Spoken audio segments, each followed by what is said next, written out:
नमस्कार दोस्तों, मैं सिद्धांत आप सभी का जीवन की पाठशाला में स्वागत करता हूँ। आशा करता हूँ कि आप जहाँ कहीं भी हो ठीक हो और खुश हो। With keeping this theme, let's start today's video.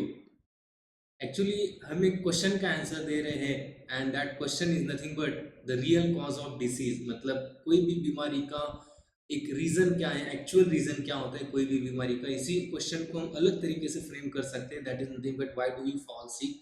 हम बीमार क्यों पड़ते हैं।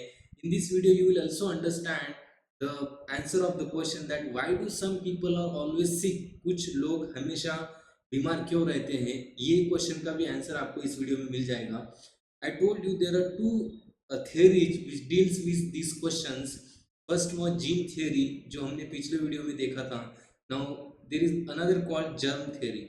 now germs are nothing but microorganisms, जैसे microorganisms बोलते हैं। if you see if you see the etymology, अगर इस वर्ड को आपने दो हिस्सों में बांटा, that is nothing but micro and organism. Micro means which can not be seen by the naked eyes and organisms are nothing but living beings. मतलब ऐसे लिविंग बींग्स जिनको हम आंखों से देख नहीं पाते हैं, those are nothing but micro organisms. There are multiple types of micro organisms like virus, bacteria, fungus. So these are the microorganisms, and this is nothing but the germ theory. So let's dive into details. Now there are, I am giving you the reference of some books। In books में क्या दिया है मैं आपको थोड़ी देर में ही बताऊंगा। This is books by the breast cancer hope at last by the A.V. Costantini। This is by Dr. T. Simoncini। He is a Italian oncologist। You can see cancer is the fungus revolution in the tumor therapy। Now you can see here that जो fungus की बात की जा रही है and it what fungus is doing, cancer का कारण क्या बता रहा है ये fungus. There is another book germ that causes cancer. There is another, it's by Doug Kauffman and his colleagues. This is a very famous book, China study. It is written by T. Colin and Campbell and his colleagues। Now all these are the internationally recognized books and इन सारे books में एक ही चीज दी गई है, the true cause of disease is nothing but the fungus। मतलब maximum diseases जो होते हैं वो क्यों होते हैं, फंगस के कारण। ये किस बला का नाम, ये बला कौन सी है, मैं आपको थोड़ी देर में ही दिखाऊंगा what is actual fungus is. Now there is a it is a there is a consensus in the scientific community today that हर एक जो डेडली डिसीजेस होते हैं, जो डिसीज का स्टार्टिंग पॉइंट होता है, वो बेसिकली फंगस से ही होता है। तो इसके बारे में जिसके बारे में इतनी चर्चा हो रही है, ये फंगस जितना डेडली है, जिसके कारण हर डिसीज लाइक कैंसर, बाकी डिसीजेस भी होते हैं। सो लेट्स सी कि ये फंगस है क्या एक्चुअली। आप देखोगे यहाँ पे, you are very aware about it, हम सब ने देखा है। ये फंगस के दो टाइप्स होते हैं एक्चुअली। इसका एक ईस्ट जिसे बोलते हैं और दूसरा होता है मोल्ड। तो यू विल इजीली अंडरस्टैंड ये। अगर जब these are the fungus on the fruits जो हम डेली लाइफ में देखते हैं, ये these are the grapes, fungus on the grapes. This is fungus on the grapes. Strawberry के ऊपर ये स्किन के ऊपर आपको ऐसे दिखेगा, एथलेटिक्स फूड्स, रिंगवर्म वगैरह, these are the types of fungus. Now fungus की क्या, fungus causes a disease only when a person has a damage gut microbial. मतलब नॉर्मल फंगस आपको ज़्यादा इम्पैक्ट नहीं करेगा, बट अगर आपका डैमेज माइक्रोबायोम ही है गट में, gut is nothing but, I will show in a minute gut क्या होता है। गट माइक्रोबी हम इसको डिटेल में देखते हैं। तो fungus, yes, it is a cause of a disease, जिसकी वजह से डिसीजेस होते हैं। बट अगर आपका गट, दैट इज नथिंग बट आपका पेट में जो जो जो मैं दिखाऊंगा अभी आपको थोड़ी देर में, वो अगर ठीक नहीं है तो फंगस बहुत पावरफुल तरीके से आपको अटैक करेगा। डिसीजेस लाइक कैंसर जो अर्ली स्टेज में आप डिटेक्ट ही नहीं कर पाते हो, वो डिसीजेस जैसे अगर आपके बॉडी में फंगस बहुत समय तक रहा, this may lead to a cancer and deadly diseases like the cancers. तो ये गट होता क्या है और ये गट माइक्रोबी का मतलब क्या होता है, लेट्स सी। नाउ गट आपका जो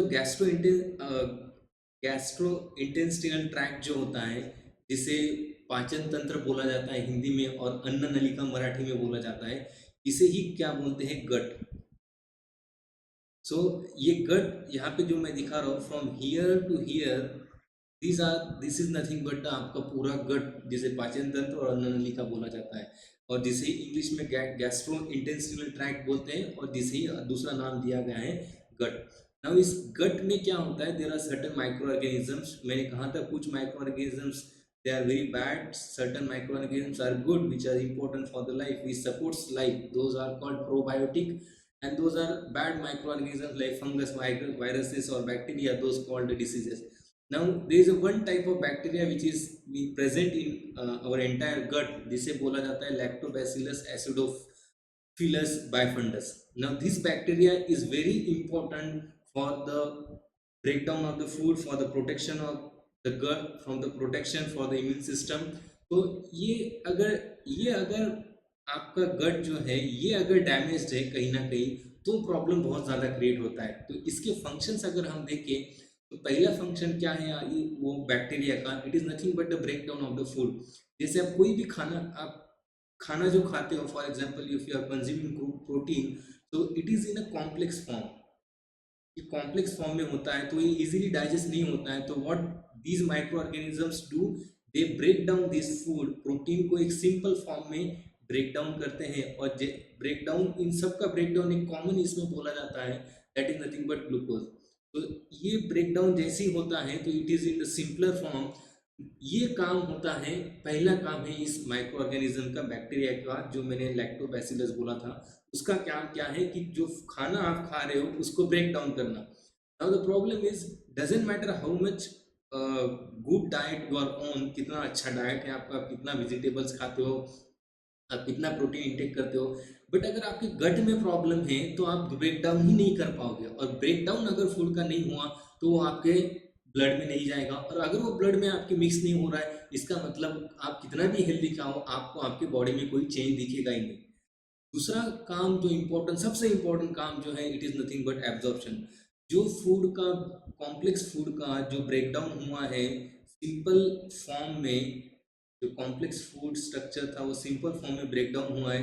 अब इसका एब्जॉर्प्शन करना, मतलब इसमें वाइटामिन कौन कौन से हैं, इसमें मिनरल्स, इसमें बाकी चीज़ें जो भी इंपॉर्टेंट चीज़ें, उसका एब्जॉर्प्शन करना is the second function of this micro organisms जो आपके गट में होते हैं। नाउ इसका सिंपल एग्जांपल अगर बोलूँ तो मराठी में इसे बोलते हैं की अंगाला लागू नाही राहिलं म्हणते, किती पण खाल्लं तरी। पोरगा भाई खाते म्हणते पण अंगालाच लागत नाही म्हणते। अंगाला काऊन नाही लागत? बिकॉज ये एब्जॉर्प्शन में प्रॉब्लम है। बिकॉज आपके गट में अगर आपके प्रॉब्लम होगा तो अगेन आप कितना भी हेल्दी खाओ, कितने वेजिटेबल्स खाओ, कुछ भी खाओ, बट अगर उसका एब्जॉर्प्शन ही नहीं होगा तो वो विटामिन मिनरल्स आपके ब्लड में मिक्स नहीं हो पाएंगे, और ब्लड में अगर वो मिक्स नहीं हुए इसका मतलब वो बॉडी के बाकी ऑर्गन्स को भी नहीं मिल पाएंगे। इसी का मतलब क्या होगा, आपके बॉडी में आपको कोई चेंज दिखेगा ही नहीं। तो आपको लगेगा कि मैं कितना भी खाऊं तो मेरे बॉडी में कोई चेंज हो ही नहीं रहा है। इट्स ओनली बिकॉज कि आपके गट में कहीं ना कहीं प्रॉब्लम है, तो ऑब्जॉर्प्शन ठीक से आप ठीक से नहीं हो पा रहा है। कुछ लोग आपने देखा होगा वो कितना भी खाना खा ले, 15 रोटी 20 रोटी खा ले, कुछ भी हो गए, बट फिर भी उनके वेट में कोई फर्क ही नहीं पड़ता है, चाहे वो कुछ भी कर ले। इट इज ओनली बिकॉज कि एब्जॉर्प्शन ढंग से नहीं हो रहा है, जो माइक्रो बायोमी है आपके गट में वो ढंग से काम नहीं कर रहे हैं। Now third is nothing but the protection. जैसे हम जो भी खाना खाते हैं उसमें मोस्ट ऑफ टाइम, अगर last time I told you, सबसे ज़्यादा हम इंसेक्टिसाइड्स, उसके बाद pesticide, herbicides we are using it on a larger scale like never before। तो कोई भी जर्म्स वगैरह हम खाते टाइम पे अगर हमारे पेट में चले जाते हैं तो उसके खिलाफ हमें प्रोटेक्शन देना, it is nothing but the one of the functions of the microbiome जो मैंने डिस्कस, बैक्टीरिया जो मैंने बताया था लैक्टोबैसिलस एसिडोफिलस बाइफंडस का है।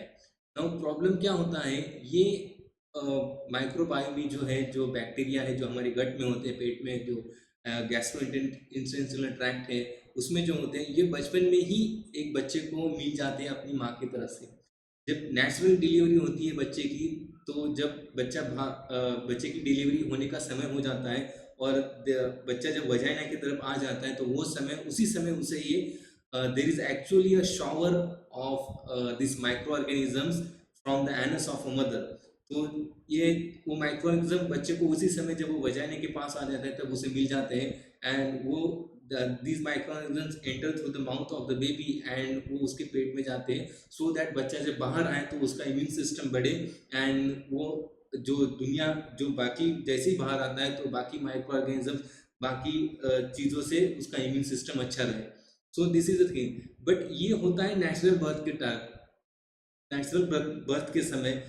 बट द प्रॉब्लम इज जिनका सी सेक्शन होता है, जिसे सिजेरियन सेक्शन बोलते हैं, उनको इनका तो डिलीवरी ऐसे होता है, जो वजाइना थ्रू नहीं आते हैं उनका सी सेक्शन होता है। तो इनको ये माइक्रो ऑर्गेनिज्म जो है, जो मैंने जो बैक्टीरिया बोला है, जो गट माइक्रोबी है आपके, जिसको लैक्टोबैसिलस बोला गया है, वो उनको नहीं मिल पाते हैं। इसीलिए जिनका सी सेक्शन होता है, जिनका डिलीवरी सी सेक्शन से होता है, उनको जो है एक पाउडर दिया जाता है, वो माँ को कंज्यूम करना पड़ता है, जिसे उस उस पाउडर को प्रोबायोटिक बोलते हैं। उस प्रोबायोटिक में is nothing but lactobacillus acidophilus bifidus होता है। और द प्रॉब्लम इज कभी कभी ये काम कर जाता है, कभी कभी ये काम नहीं करता है। एक्चुअली ये पाउडर खाने के बाद जब बच्चे को दिया जाता है हर समय, तो वो उसका जो ट्रैक्ट है, एक्चुअली वो ट्रैक्ट जो भी अन्न नलिका जिसे बोला जाता है पूरा, तो यहाँ पे वो बैक्टीरिया का प्रोटेक्शन बनना स्टार्ट होता है। उस अब क्या होता है कि कितना भी करो, ये आर्टिफिशियल चीज़, आर्टिफिशियल तरीके से हम उसको बच्चे को दे रहे हैं। नेचुरली तो वो सी सेक्शन में एक माँ की तरफ से वो बच्चे को नहीं मिल रहा है। तो यही कहीं ना कहीं प्रॉब्लम क्रिएट करता है आपके गट को वीक बनाने में। तो यस, आपका गट कितना हेल्दी है, उसका एक फैक्टर आपका जन्म कैसे हुआ है वो भी मैटर करता है। नाउ अगर हम देखें रिसर्च के बारे में, तो आज प्राइवेट हॉस्पिटल्स में अगर आप जाओगे, तो प्राइवेट हॉस्पिटल में, ये मैं नहीं बोल रहा, it is a research from the IIT Madras का रिसर्च आया था। प्राइवेट हॉस्पिटल्स में हर 2 में से 1 डिलीवरी जो है वो सी सेक्शन से हो रही है। और this is the problem. And I don't know, you आप देखो आजू बाजू में आपके सोसाइटी में किसी की भी डिलीवरी होती है, तो मैक्सिमम आपको देखेगा they are going for the C section. अब ये क्यों हो रहा है, there are multiple factors involve in it, but ऐसा नहीं होना चाहिए। ये इसका सी सेक्शन का प्रोपोर्शन बहुत ज़्यादा बढ़ रहा है। इसके कारण क्या है, आप देखोगे कि जैसे जैसे जनरेशन आगे बढ़ रही है, बच्चों का हाइट कम होते जा रहा है। बच्चा 10वीं में, फिर भी उसकी हाइट आपको ऐसे ही दिखेगी। बच्चे का वेट भी पहले जितना बच्चों का वेट रहता था, उतना अगर कंपेयर करोगे तो वो वेट आपको नहीं दिखेगा। कहीं ना कहीं these are the contributing factor, कि जो सी सेक्शन बच्चे का जन्म कैसे हो रहा है, these are contributing factor in developing the healthy unhealthy gut of baby. और अगर माँ का, फॉर एग्जांपल, किसी बच्चे का जन्म जो नेचुरल डिलीवरी से हो रहा है, बट उसकी माँ जो है उसका अगर गट खराब है, फॉर एग्जांपल उसके ही माइक्रो ऑर्गेन पेट का गट ठीक नहीं है, उसका गट ठीक नहीं है, देन वो बच्चे को भी that baby will get a compromise और डैमेज गट। तो it's very important to take care of the gut. So अगर आपने आपके गट माइक्रोबायोमी का ध्यान नहीं रखा, it will create a lot of chaos, मतलब आप ठीक ही नहीं हो पाओगे। This is the thing. Now, one important things that are damaging to the gut microbiome. Now, I told you already, बहुत बच्चों का जन्म से ही वो जो गट के माइक्रोबायोमी हो, जो हेल्दी होना चाहिए, वो हेल्दी नहीं है, दोज आर अनहेल्दी। अब ऑलरेडी जो अनहेल्दी चीज़ है, उसमें और भी उसको और भी खराब करने का काम कुछ चीज़ें कर रही है। लेट्स सी दोज थिंग्स जो आपके गट माइक्रोबायोमी को डैमेज कर रहे हैं। उसमें पहला नंबर आता है antibiotics. Now, when I heard this, when I was going through the course, I was completely shocked. And it makes sense. Antibiotics का अगर आप देखोगे, biotics means क्या है? Again, it's biotics is nothing but life, and anti means against होता है। So, antibiotics क्या करते हैं? जैसे ही we consume the antibiotic, for example हमारी तबीयत खराब हो जाती है, it's may be because of any germ और फंगस और किसी तरीके से, तो हम एंटीबायोटिक्स लेते हैं। अब जैसे ही हम एंटीबायोटिक्स लेते हैं, एंटीबायोटिक्स इन जर्म्स को खत्म कर देता है। बट प्रॉब्लम क्या है, एंटीबायोटिक्स अच्छे ही मतलब there are good as well as bad micro organism. अब ये एंटीबायोटिक्स हैं जिनकी वजह से आपकी तबीयत खराब हो रही है, वो उसको भी मार डालेगा, और जो अच्छे माइक्रो ऑर्गेनिज्म से जो आपके गट में है, उनको भी वो खत्म कर देगा। इट सिंपली मीन्स आप जितने एंटीबायोटिक्स कंज्यूम करोगे, उतना आपका गट डैमेज होगा। Now I was like, why no one is talking about it. मुझे ये क्वेश्चन आया पहले दिमाग में, ये बात हमें पहले से क्यों नहीं बताई जाती है? Why any doctor is talking about it? Simple reason है कि जितना ज्यादा एंटीबायोटिक्स यू विल कंज्यूम उतना ज्यादा आपका, and it will become vicious cycle basically. For example, आपकी किसी रीजन से तबीयत खराब हो गई, आप डॉक्टर के पास चले गए, डॉक्टर ने आपको एंटीबायोटिक्स दिया, एंटीबायोटिक से आप ठीक तो हो गए, बट उससे क्या हो गया, आपका जो प्रोटेक्शन, जो जो गट के माइक्रो ऑर्गेनिज्म से जो आपको प्रोटेक्शन देते हैं वो डैमेज हो गए। अब डैमेज के कारण नेक्स्ट टाइम अगर आपकी तबीयत खराब होगी, फिर से आप डॉक्टर के पास जाओगे, डॉक्टर फिर से एंटीबायोटिक्स देगा, फिर से आपका डैमेज माइक्रो ऑर्गेनिज्म जो गट के पेट के जो वो खराब हो जाए, फिर से एंटीबायोटिक देगा, फिर से जाओगे। अब ये साइकिल चलता ही जाएगा, and you will not understand कि हाँ, एक समय ऐसा आएगा कि कुछ बच्चे ऐसे होते हैं बचपन से ही वो इतने बीमार रहते हैं, उनको कितना इतनी दवाइयाँ देनी पड़ती है, फिर भी वो ठीक नहीं होती। क्यों? क्योंकि आप जितना एंटीबायोटिक्स दोगे उतना उसका गट माइक्रोबायोमी जो है वो खराब होता जाएगा, और आप उस साइकिल से बाहर ही नहीं आ पाओगे। Now there are multiple reasons. There is a scientific community which is cautioning the entire community of doctors basically to reduce the prescribing antibiotics to the patients. So antibiotics, yeah, it's good, but we should consume antibiotics only when it is very necessary. Otherwise, it will damage your gut microbiome. Next is nothing but contraceptive पिल, जिसे हम birth control pills बोलते हैं। For example, any woman who is consuming this contraceptive पिल, उनका गट माइक्रोमी जो खराब हो जाएगा, it will get compromise, it will be damaged, and obviously if that in future if that lady is giving birth to the baby, then that baby will also get the compromised gut from a mother. Next is nothing but refined sugar. इसे अच्छे example के साथ समझाता हूँ मैं। आप देखना, आपकी सोसाइटी में कोई ना कोई ऐसा इंसान होता है, साला वो हर मैटर में इन्वॉल्व रहता है, चाहे किसी का झगड़ा हो, कुछ भी हो, हर झगड़े में उसका पहले नाम आता है। दैट इज कोई ना कोई आपके सोसाइटी में आपको मिलेगा। तो शुगर एक ऐसी चीज है, वो शुगर इज मतलब कोई भी बीमारी हो आपके हेल्थ में, if you have any problem in the health, उसका एक कंट्रीब्यूटिंग फैक्टर शुगर जरूर रहेगा। तो best thing you can do for your own health is nothing but stop sugar, stop consuming sugar. it will help you a lot in your maintaining your health. Next is nothing but tobacco and alcohol. ये भी sugar की तरह है, कोई भी बीमारी हो, कोई भी हेल्थ की प्रॉब्लम हो, उसमें एक कंट्रीब्यूटिंग फैक्टर आपका जरूर रहेगा, tobacco and alcohol. And no doubt they are damaging your gut microbiome like nothing. Now, जिनका गट माइक्रोबायोमी खराब हो गया है, या जिन बच्चों को सी सेक्शन थ्रू वो मिला ही नहीं है अपनी माँ की तरफ से, तो इसका मतलब ये है कि वो कभी रिकवरी नहीं हो पाएंगे। नो, इन माइक्रो ऑर्गेनिज्म की एक खासियत होती है कि जैसे हमने एक्सटर्नल इन्वायरमेंट चेंज किया, वैसे ही वो अपना रोल चेंज करते हैं। फॉर एग्जाम्पल, जो गुड माइक्रो ऑर्गेनिज्म है which are important for life, अगर आपने उनका इन्वायरमेंट खराब कर दिया तो वो बैड बन जाएंगे, they will start causing disease. अगर आपने इनका जो for example bad micro organisms है, उनका अगर आपने इन्वायरमेंट और कंडीशन चेंज कर दी तो they will become good. That is the good news basically. So let's see how you can recover your gut microbiome. There are two simple herbs, दो चीजें मैं बताऊंगा जो आपको कंटिन्यूअसली करना है, और जिसके कारण जो भी मैंने डिस्कस किया है, you will easily able to overcome the problem of the gut microbiome. First is nothing but the aloe vera juice. You need to consume the aloe vera juice at least for a month. एक महीना continuous, irrespective आपको कोई problem है या नहीं, फिर भी आप पियो। आप अगर आप पीते हो तो no doubt at all your gut microbiome will become stronger than before. Next herb is nothing but slippery elm, sir, जिसे सर्पी देवदारू साल बोलते हैं। You need to consume this also. What you can do, 1 week you can take aloe vera juice, and 1 week, next week you can consume the slippery elm. So it is a best combination to recover your lost gut microbiome. अगर आप Amazon पे देखोगे तो you will get this slippery elm in the form of capsules या फिर powder के form में आपको मिल सकता है। That's it for today, guys. If you like this video, don't forget to like it, share it, and subscribe my YouTube channel.